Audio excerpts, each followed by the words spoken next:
Hello, welcome to today's edition of the Daf Yomi, Masechet Menachot, Daf 57 Omad Eis. Let's dive straight in. Amar Rabbi Yochanan, in the case of one who placed meat on top of coals, so what's the footnote? What does that mean? In the case of one who placed meat on top of coals on Shabbat, if a fig bulk of meat was roasted, he is liable, even if this amount was spread over 2 or 3 spots. If there was not a fig bulk roasted, but the entire piece was cooked like the food of Ben Dorasai, which is half cooked, though it says arrived, or 1/3 cooked, says Rashi, he is liable. If the meat was cooked like the food of Ben Dorasai, on one side he is exempt. The halacha is according to the opinion of Rabbi Yochanan, explained by Rava in the second version of Rava's statement. Rava Sefer Zemanim Hilchot Shabbat 9:5. On Shabbat, if he subsequently turned over the meat to its other side, so that both sides were roasted, he is liable for cooking on Shabbat. But if he did not turn over the meat, he is exempt, as the meat is considered cooked only if both sides were roasted. If so, the same should apply to one who placed leaven on the dough of a meal offering. He should be liable only if he turns over the dough over. This contradicts the ruling of Rabbi Ami. Rava said, What does Rabbi Yochanan's well mean when he says he is liable to receive lashes for it, similar to performing a prohibited act on Shabbat? He means that one who places leaven on the dough of a meal offering, even if he does not turn it over, is similar to one who performed a prohibited action of roasting. So what's the footnote? Kamase Sali. Some commentators explain Rav's answer as follows. Rav Ami meant that the act of placing leaven on dough of a meal offering, even without turning it over, is comparable to a complete act of roasting on Shabbat for which one is liable, i.e. when one does turn over the meat on the coals, as Rashi and Tosfot. Others explain Rabbi's statement in light of his opinion cited later in the discussion, that if one roasts on Shabbat a fig bulk of meat on one side in a single spot on the piece of meat, he is liable as though the meat was fully roasted. Likewise, Rabbi Ami was referring to a case where the placing of the dough led to the full leavening of the meal offering on one side in a single spot, said Rashash. On Shabbat, meaning that he is similar to one who turned over the roasting food on the coals. The Gemara discusses the matter itself.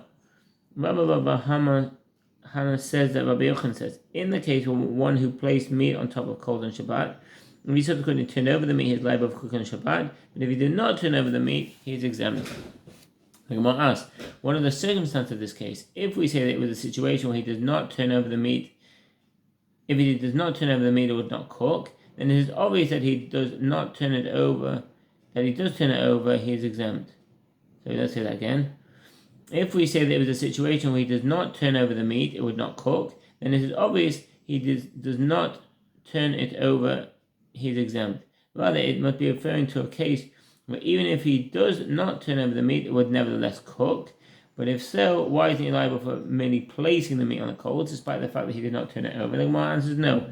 Unless it says halacha in a case where he does not turn over the meat, it would cook on one side only partially, roughly 1/3 of the ordinary process of cooking, like the food of Ben Dorosai. Ben Dorosai is the name of or nickname of a man who lived in Eretz Yisrael, who was the contemporary of the Imam Rabbi Yochanan. Ben Dorosai was involved in various shady dealings.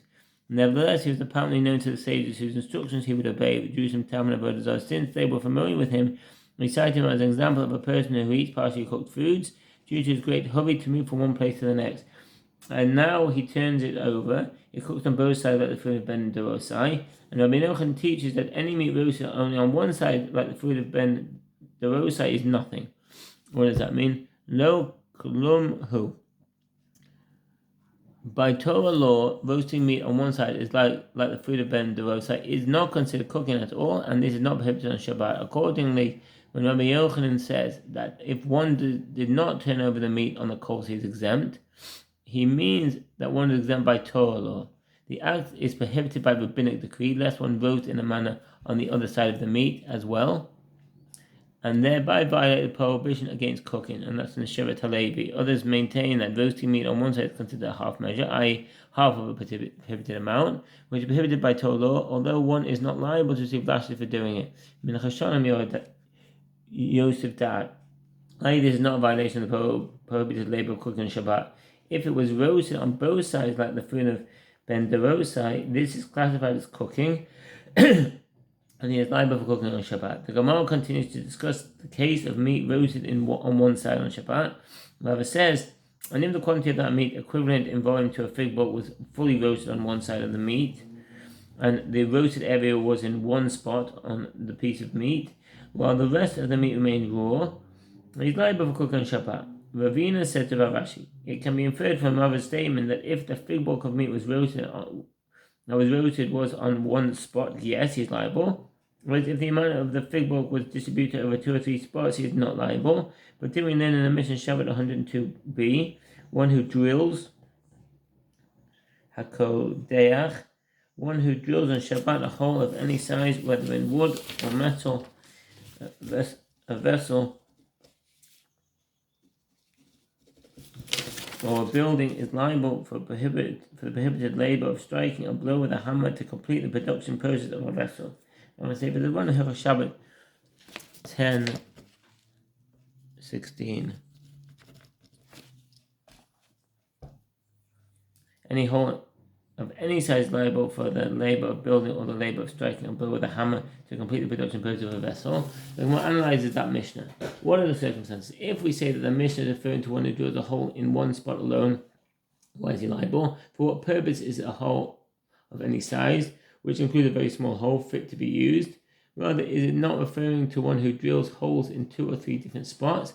And the reason he's liable is that these holes are fit to be joined.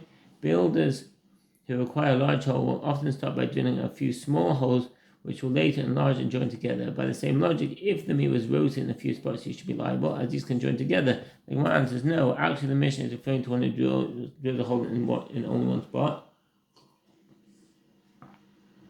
As well, can say that the hole is fit as an entrance, levava. What's levava?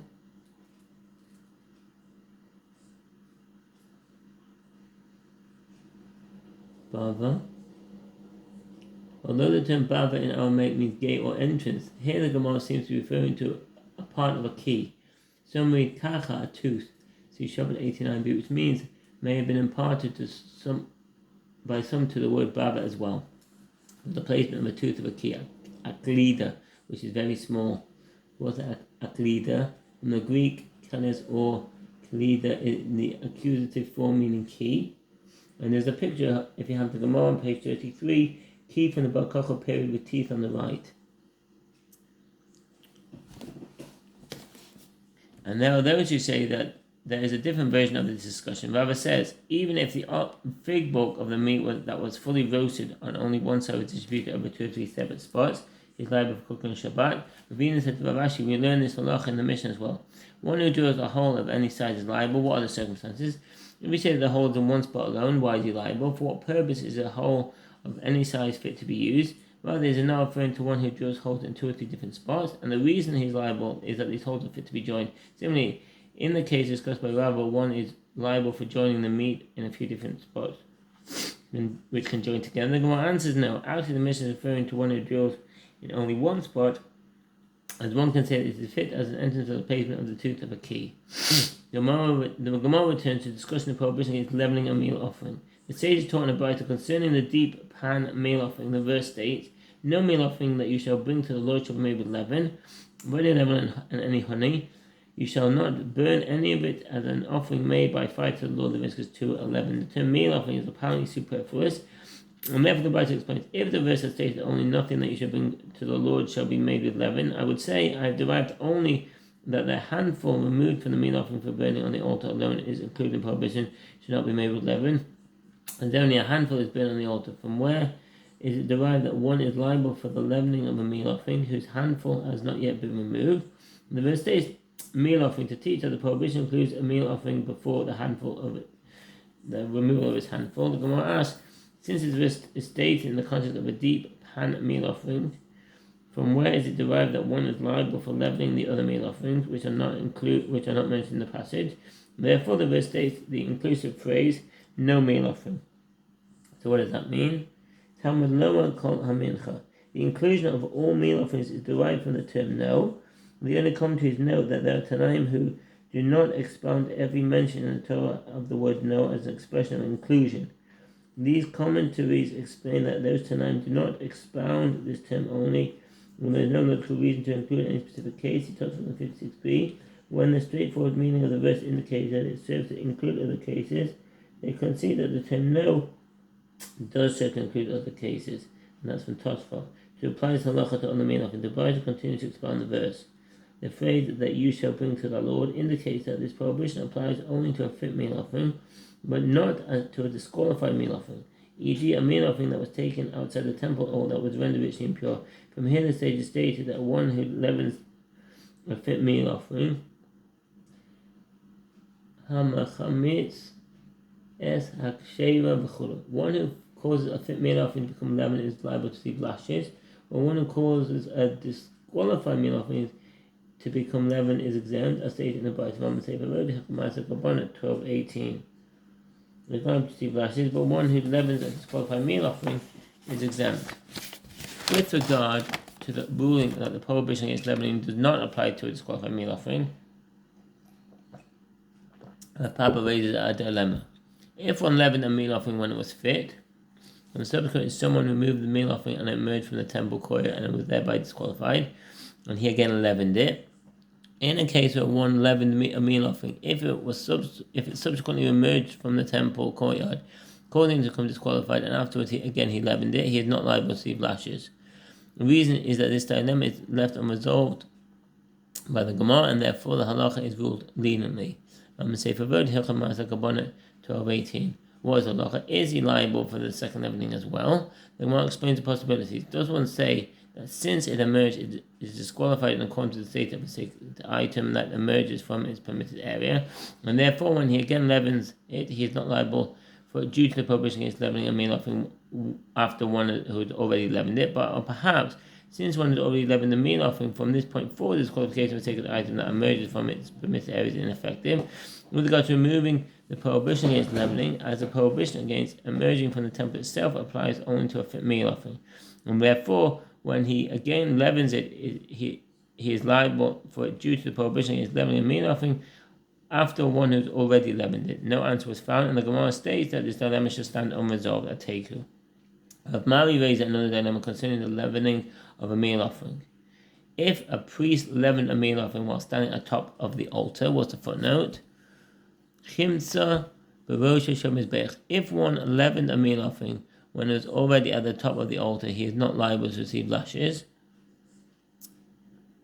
The reason is that this dilemma is left unresolved by the Gemara, and therefore the halacha is ruled leniently.